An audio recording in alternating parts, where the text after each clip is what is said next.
and they had really, really severe keratosis obturans. They were seen by the hospital who managed to remove the keratosis obturans from, I think at the time, the left ear, but they weren't able to do the right ear. And they had scheduled a repeat appointment so they could attempt again. In that time, the patient found myself. It is in my playlist. I'm going to see if I can tell you which video number it is. So I have previously, I have the original video actually. It took about 45 minutes, I believe, for me to remove the keratosis obturans from the patient's right ear. So since then, the patient's coming more regularly. We're keeping on top of it, and recommending the patient use softening drops on a weekly basis to help keep this at bay, or at least keep the skin plugs a bit softer and easier for me to remove.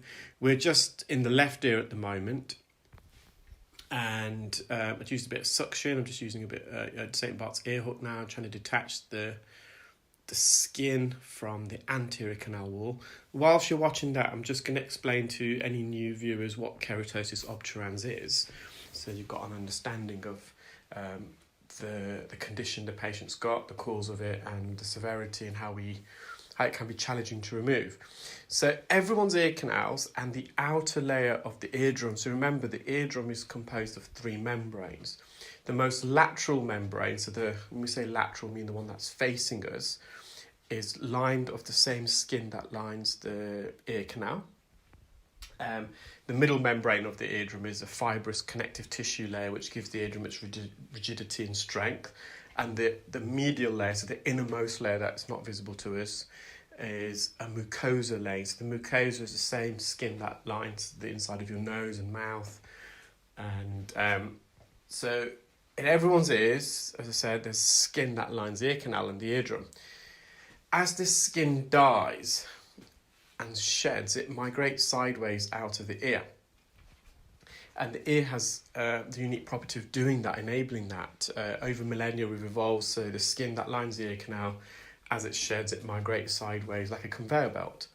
If it didn't, then everyone's ears would be blocked full of dead skin, i.e. just like this patient. So what's happened with this patient is, for some reason, we just don't know the cause, although I've got a few ideas as to why, and I'll share that in a moment once I've removed the skin out of the ear. So in this patient, the skin is dying, but it's not, and as it's shedding, it's not migrating. So it's remaining in the ear. Then you get another layer of skin, and then another layer, and another layer. And eventually you've got multiple layers of dead skin. It's almost like a millefeuille if you're into your pastries, 1,000 layers of pastries, and it's similar to this plug of skin. There's so many layers of dead skin that's combined and stuck together. And this then forms a plug of dead skin. And it was very much like rubber. It's very elastic. As I'm removing this, there's a lot of kinetic energy. It's springy, it's bouncy.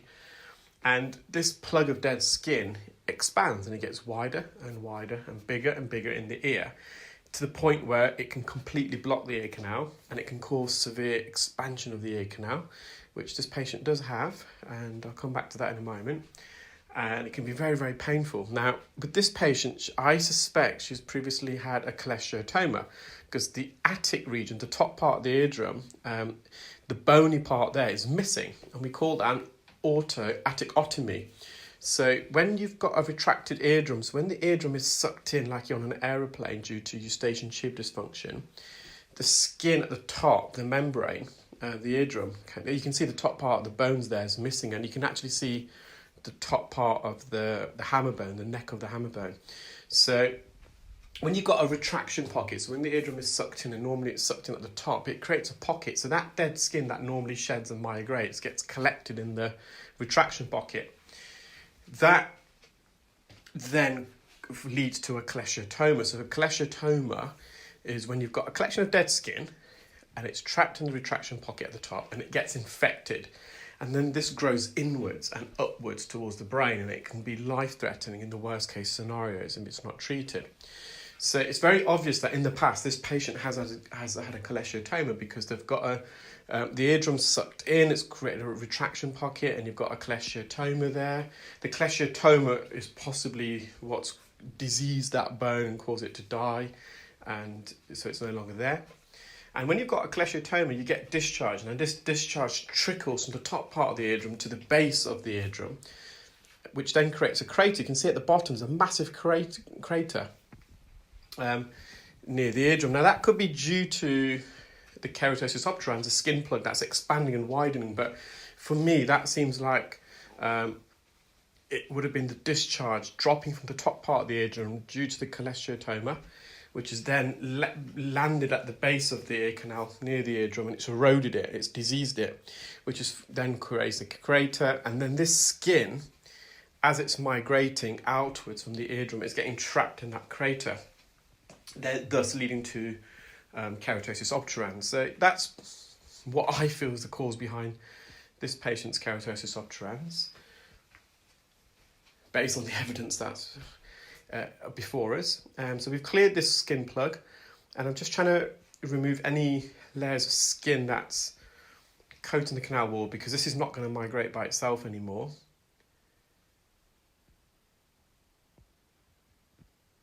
But conversely, it could be that that crater is caused by the keratosis obturans. It's what came first, the chicken or the egg. It's a difficult one to be 100% sure, but we know she's had a cholesteatoma in the past because of the appearance of her eardrum.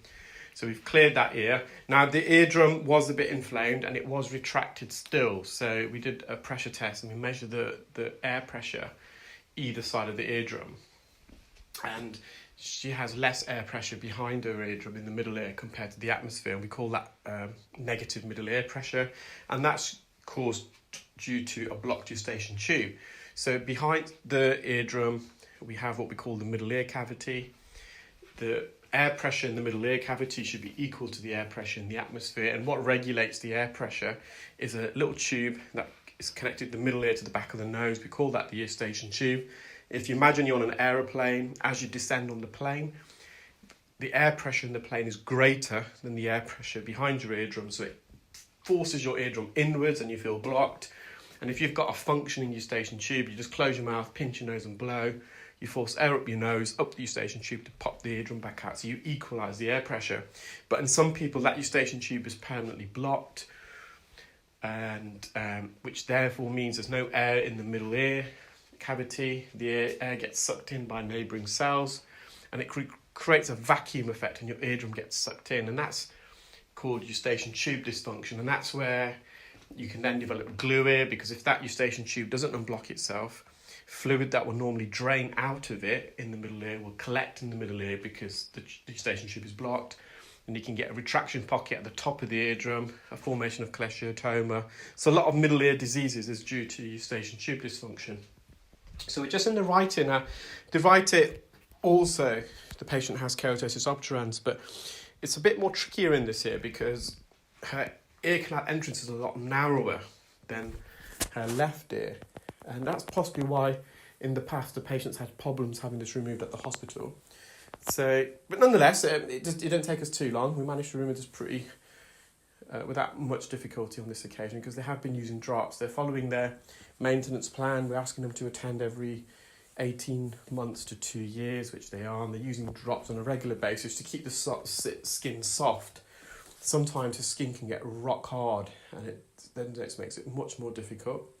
So we're just near the entrance in. I'm just trying to wriggle this skin through. We've used some forceps, we've used some hook as well. So we're using the full range of instrumentation.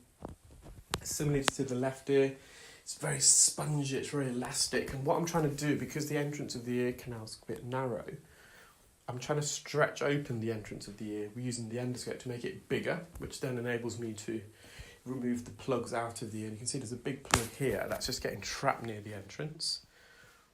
But slowly but surely we're wriggling this through.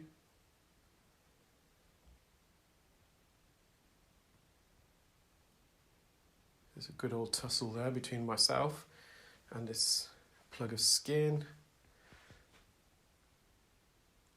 So if you were beside this patient, you would be able to see this hanging out of her ear canal, because that's the location we're at. So we're not actually in the ear anymore.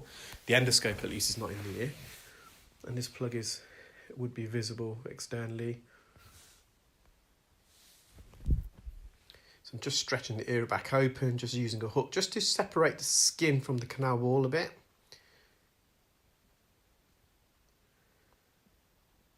So I've not used the hook per se to remove the skin plug, but just to loosen it. And I'm just going back in now with some forceps. And when this skin is a bit softer, forceps sometimes are not that effective because it just slices the dead skin instead of extracting it, the plug out. Because the skin doesn't hold itself, because it is a bit damper and softer, the forceps almost acts as scissors and it cuts through. So for that reason, just going back in with microsuction. And we're just going to peel this away.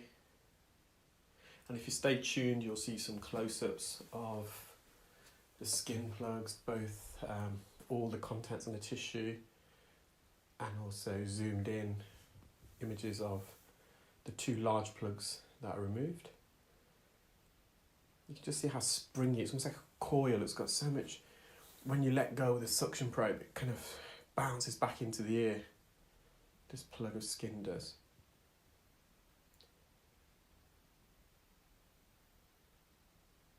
And again, we're not actually in the ear at the moment. This plug would be visible externally.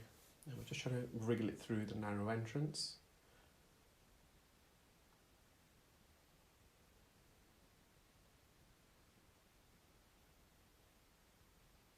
So it is putting up a good fight, but we are winning.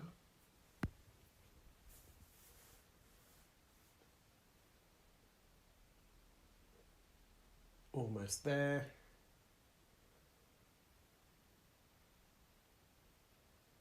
And sometimes with skin plugs, it's best just to remove in one whole piece if possible, as opposed to strands. When you've got sometimes with keratosis obturans, you're removing this and you're getting layers, individual layers of skin being removed.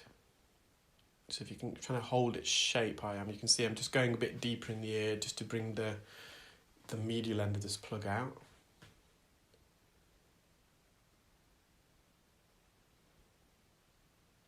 So we're keeping it in its shape and it's almost out now. There we are, it's a huge plug. So that's the patient's eardrum. So this skin, I think it was attached to the eardrum. You can see there's a bit of a sore spot bottom right. The eardrum is retracted at the top. There is a widening you can see at the base of the eardrum. So I would call that the annulus region or the inferior recess. So that is a bit widened. Again, that could be due to the keratosis obturans expanding the ear. It could have been due to a past cholesteatoma and discharge collecting at the basin of the eardrum, which eroding it. So we've just got a video reel here, just me going over the contents. This is a still image of all the dead skin on the tissue, and these are some close-ups.